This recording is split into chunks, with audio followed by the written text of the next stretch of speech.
Hello, I'm Armin Georgian at the European Parliament. The EU is trying to assert its strategic independence in an unstable world, a world of bullies, as some members of this assembly put it. And that means independence not just in matter of defence or energy supplies, but also in the whole field of tech. The European Commission says non-EU companies provide more than 80% of the EU's digital products and services, and one of the key proposals aimed at changing that is the tech sovereignty package presented in early June. Key areas of this package include a new law on cloud computing and artificial intelligence, boosting the demand for European-made semiconductors, and a push for the public sector to use more open-source software solutions. Let's unpack all of this with our guests, both of them very involved with digital issues here at the Parliament. Jörgen Warborn is a Swedish MEP with the European People's Party, welcome to you. And I'm also here with Alex Agios-Saliba, a Maltese MEP with the Socialists and Democrats. Welcome to you as well. Thanks for the invite. Maybe you could set the scene for us geopolitically, what led up to this tech sovereignty package and incidents of what many people would call actual blackmail against Europe. So what is the current situation when it comes to the digital infrastructure that we are using here in Europe? So basically, we are totally dependent. We are importing more than 80% of digital services, which today are the new public utilities of our time. Until 12, 15 years ago, water, electricity, hospitals, they were the public utilities that without them, we couldn't live. Now, digital infrastructure from platforms to cloud computing, they have become our new public utilities. And in the current geopolitical situation, where until a couple of years ago, the US was a strategic partner to the European Union, now it's a totally different scenario that we are witnessing. The kill switch, the threats from another continent which can tell us we will switch off the switch for basic digital services. Now it's not sci-fi anymore. It's not something which is very distant anymore. We had situations where basic digital infrastructure was switched off. Anthropic, when it comes to the most important AI services that thousands of Europeans use on a daily basis, this was switched off to European users. So this is the current situation that we are facing, and that is why we need to become digitally sovereign ASAP. Jörgen Warborn, your thoughts on that kill switch and the decision to turn off the AI models of Anthropic for European users. Was that a big turning point, do you think? Well, let me start like this, because I think the problem for Europe started not now, it started 15, 20 years ago, because we dropped the ball when it comes to competitiveness. Like 15 years ago, Europe and US were at pair when it comes to the GDP, and then US took off, Europe didn't. And the main difference is that they grow their digital market, their digital businesses, and we didn't. And the question we really have to answer is, why didn't Europe manage to do it? That's the main problem, and that's the internal market issue, it's the energy issue, it's financing, it's regulatory burden. There's a lot of things to unpack here, and if we have done it differently, we would have had the businesses, the digital businesses, we would have had the leverage, the power to negotiate with the US, and now we don't have it. So we need to do a lot of things. Of course, this digital package, sovereignty package, is one important step, but don't make the mistake to think that this only will solve the entire problem for Europe. It will not. Your thoughts on that? No, I agree that we should have started working on investing more when it comes to scaling up, for example. We have the best innovators in Europe. We have the best app developers in Europe. This is a fact. It's not a new narrative. But when it comes to scaling up, we are finding a lot of issues. One of them is financing. And also, a big issue that I am seeing is also when it comes to the use of EU funds. We had the Recovery and Resilience Facility post and during COVID.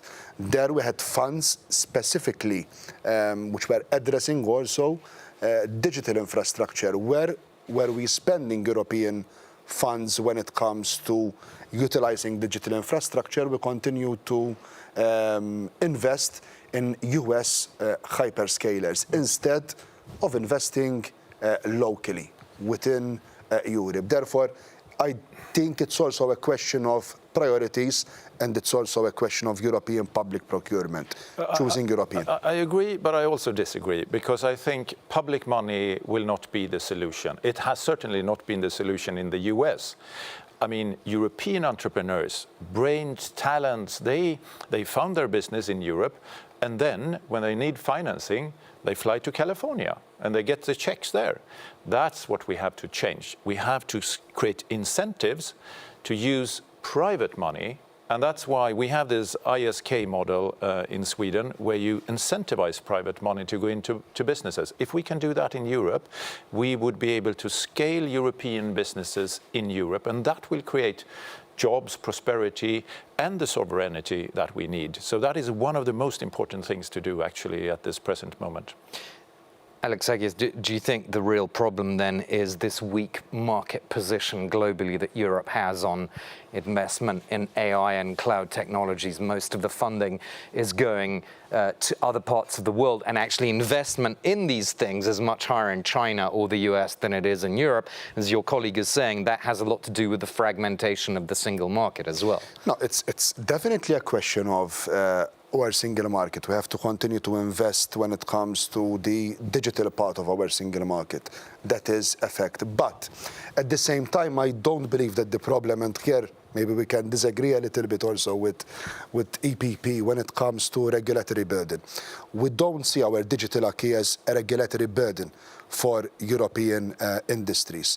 We are doing good when it comes to the digital omnibus, and there I think that when compared to other omnibuses that we were discussing here in the European Parliament during this mandate, we are very much more united when it comes to the digital omnibus, especially between the pro-European political groups. So I think that we have the best acquis when it comes to artificial intelligence, when it comes to the regulating e-commerce, DSA, Digital Markets Act, and it's also a question of what message are we portraying out there. Last summer, we already started having issues with the US. We already had the Trump administration, which were threatening us, threatening Europe, that if we were going to enforce the Digital Services Act and the Digital Markets Act, they were going to get back at us with trade barriers, etc. I don't think that the right message in this current geopolitical context is not enforcing our rules or shying away from concluding the number of investigations that we have. The fact is that we need to deregulate. We need to deregulate. Our solutions of being first of regulating, it doesn't work. US is not regulating, and they are taking off with their businesses. We need to deregulate in Europe. We need to change the AI Act. We did a good step last time we voted, but we need to go further. The GDPR is the source of, I mean, everything is about data now. Artificial intelligence, it's about data and energy. And we need to make sure that the data is accessible for European talents. And when it comes to energy, I mean, we cannot run it on foreign gas and good intention. We need nuclear power in Europe that could power the artificial intelligence and the new steps for growth in Europe. Just to understand, what do you, when you're talking about deregulation, I assume you're talking about sort of stimulating small and medium-sized enterprises so they can innovate and stuff. But what do you mean what kind of deregulation exactly are you talking about? I would go into GDPR. I would go into the AI Act, and I will look over all the digital issues in order to take further steps and make it simpler for businesses to start, to scale, to grow, to employ. But deregulating for the expense of consumers and for the expense of data privacy, for example, touching upon the main concepts of the GDPR, especially when it comes to the scope of the GDPR. Which is protection of data, just to be clear for people. Yeah. Now, we're talking about the basic protection for personal data of users out there.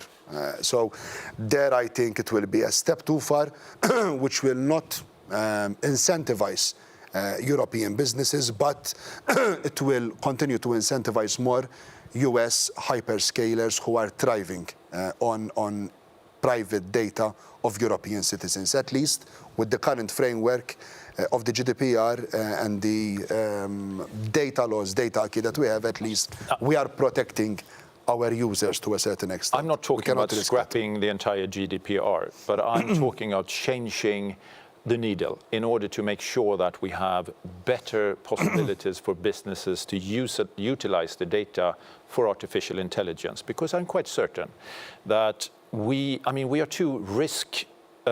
We're basing our decision on risk, and there is a need for a new mindset. There are fantastic opportunities with artificial intelligence, but the fuel for that is data, and we need to release that data. US is doing it, and Europe can also do it, and I think actually we should work together with the US more in order to find a better common standard when it comes to how we utilize data, because then we can solve the climate crisis, we can solve a lot of social issues, medical issues, and that will be the future. But cooperating with the US is quite a tricky proposition at the moment, isn't it? Having the US administration threatening us with sanctions for enforcing our digital acquis, having the US administration turning off basic AI infrastructure for European users.